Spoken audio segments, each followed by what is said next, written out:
Salah satu strategi bernegara Tiongkok yang patut ditiru di dalam negerinya adalah menyiapkan semua sarana digital online, internet, dan satelit untuk kebutuhan transaksi, sosial media, hingga navigasi jauh sebelum menyatakan dirinya sebagai global player di tahun 2013 dengan strategi kolonialisasi obor One Belt, One Road. Tiongkok menyiapkan negaranya jauh-jauh hari sebagai digital country. Sungguh, kita semua tahu bahwa ke depan, bahkan mulai saat ini, tata kelola dunia yang baru adalah dunia digital, digital ekonomi, digital payment, digital living, juga digital politik. Kita juga semua tahu bahwa kaum milenial, generasi Z atau Gen Z, dan generasi di bawahnya adalah generasi terkoneksi dengan digital atau disebut Gen Z, generasi connected. Saat ini, 65% populasi di Indonesia adalah mereka yang berusia di bawah 40 tahun. Dan kepada kalian, saya ingin berbicara di mana di tahun Pilpres 2024, populasi mereka yang di bawah 40 tahun mencapai hampir 70% Indonesia. Sahabat muda, ini adalah era kalian.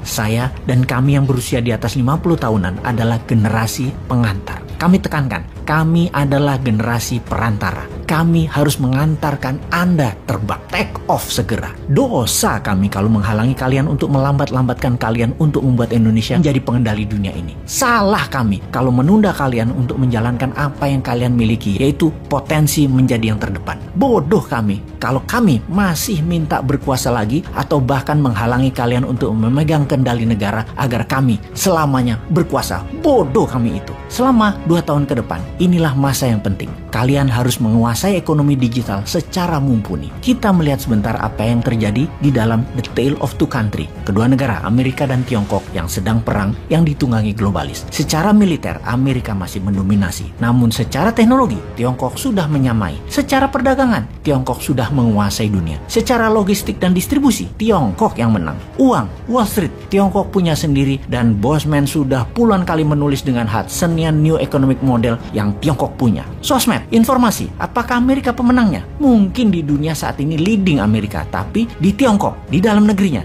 Amerika tidak bisa sentuh sama sekali. Kita perhatikan list di bawah ini. Baidu adalah Google-nya Tiongkok. Alibaba adalah Amazon-nya Tiongkok. Didi Suching adalah Uber-nya Tiongkok. Baike adalah Wikipedia-nya Tiongkok. Niche adalah Instagram-nya Tiongkok. Weibo adalah Twitter-nya Tiongkok. Renren adalah Facebook-nya Tiongkok. WeChat adalah WA-nya Tiongkok. Youku adalah YouTube-nya Tiongkok. QQ adalah Gmail-nya Tiongkok. Sahabat muda, melihat hal ini ke depan, mari kita bangun platform digital itu semua, dan kali ini kita meminta pemerintah ikut turun tangan. Tiru apa yang Tiongkok lakukan untuk negaranya. Setelah kita membangun ratusan platform tadi, maka pemerintah dengan gagah berani harus melakukan apa yang sebuah negara revolusioner berani lakukan. Seperti Tiongkok setidaknya, atau meniru Nigeria yang telah meniru Tiongkok sejak 5 tahun yang lalu untuk punya digital platform sendiri. Kita kembali ke Tiongkok di dalam negaranya untuk melindungi swasta dan kepentingan nasionalnya dari serangan asing. Misalnya, Uber tidak boleh masuk Tiongkok sampai Didi Suching menguasai pasar Tiongkok. Alibaba menguasai 80% market, baru Amazon boleh masuk. WeChat menguasai 90%,